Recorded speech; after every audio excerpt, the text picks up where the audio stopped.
नमस्ते दोस्तों, स्पिरिचुअल आस्था में आपका स्वागत है। तो चलिए आज आपको सुनाने जा रहा हूं कि एकलव्य की पूरी जीवन कथा। तो चलिए शुरू करते हैं। एकलव्य का परिचय महाभारत की कथा में एकलव्य को एक महान धनुर्धर और अद्वितीय प्रतिभा का धनी व्यक्ति बताया गया है। वह एक निषाद राज हिरण्यधनु का पुत्र था और आदिवासी समाज से ताल्लुक रखता था।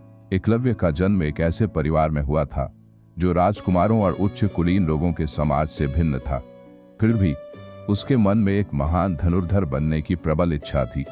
गुरु द्रोणाचार्य से मिलने की इच्छा एकलव्य ने सुना कि गुरु द्रोणाचार्य, जो कि हस्तिनापुर के राजकुमारों को धनुर्विद्या सिखाते थे, बहुत महान आचार्य हैं।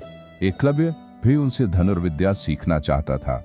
उसने हस्तिनापुर जाकर द्रोणाचार्य से निवेदन किया कि वे उसे भी अपना शिष्य बना लें, लेकिन द्रोणाचार्य ने उसे अस्वीकार कर दिया क्योंकि वह एक आदिवासी था और द्रोणाचार्य केवल क्षत्रियों को ही शिक्षा देते थे।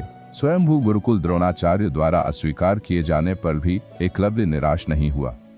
उसने जंगल में जाकर द्रोणाचार्य की एक मिट्टी की मूर्ति बनाई और उसे अपना गुरु मान लिया। उसने अपने आप को बिना किसी आधिकारिक गुरु के प्रशिक्षित करना शुरू कर दिया। उसकी निष्ठा और समर्पण के कारण वह जल्द ही एक महान धनुर्धर बन गया। एकलव्य की परीक्षा कुछ समय बाद पांडव और कौरव एक वन में शिकार के लिए गए। वहां उन्होंने एक कुत्ते को देखा जिसके मुंह में तीर इस प्रकार से लगे थे कि वह भौंक नहीं पा रहा था, लेकिन उसे चोट भी नहीं लगी थी। यह देखकर अर्जुन और अन्य पांडव बहुत चकित हुए। उन्होंने तुरंत पता लगाया कि यह किसने किया है और तब उन्हें एकलव्य के बारे में पता चला। जब उन्होंने एकलव्य से पूछा कि उसने यह कला कहाँ से सीखी, तो एकलव्य ने विनम्रता पूर्वक कहा कि वह द्रोणाचार्य का शिष्य है, हालांकि वह वास्तव में कभी उनके आश्रम में नहीं पढ़ा था।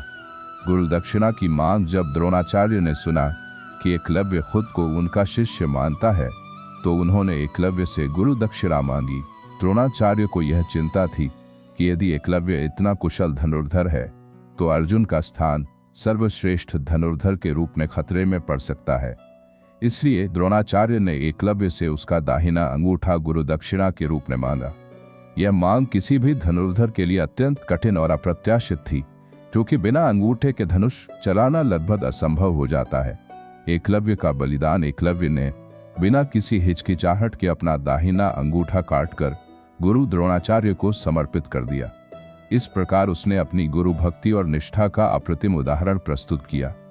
एकलव्य का यह बलिदान उसे महानता के एक अलग ही स्तर पर ले गया, जहां वह न केवल एक उत्कृष्ट धनुर्धर के रूप में भी इतिहास एकलव्य की विरासत। एकलव्य की कथा महाभारत में एक महत्वपूर्ण स्थान रखती है और यह हमें सिखाती है कि निष्ठा, समर्पण और गुरु के प्रति असीम भक्ति का क्या अर्थ होता है।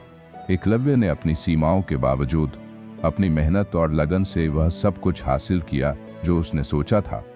उसकी कथा हमें यह भी सिखाती है कि सच्चा ज्ञान और प्रतिभा किसी भी सामाजिक या आर्थिक परिस्थिति से परे होती है। उपसंहार। एकलव्य की जीवन कथा एक ऐसा प्रेरणा स्रोत है जो हर समय और युग में प्रासंगिक है। यह कहानी हमें सिखाती है कि आत्मविश्वास, समर्पण और गुरु भक्ति से कोई भी व्यक्ति अपने जीवन में असाधारण उपलब्धियों को हासिल कर सकता है, चाहे उसकी सामाजिक स्थिति कुछ भी हो। यदि आपको इस कथा में किसी और भी अधिक विस्तार की आवश्यकता है या आप इसे किसी विशेष दिशा में अधिक विस्तृत रूप में पढ़ना चाहते हैं, तो कृपया मुझे बताएं। कहानी में अंत तक बने रहने के लिए धन्यवाद। अगर जानकारी अच्छी लगी होगी तो वीडियो को लाइक करें और चैनल को सब्सक्राइब करें।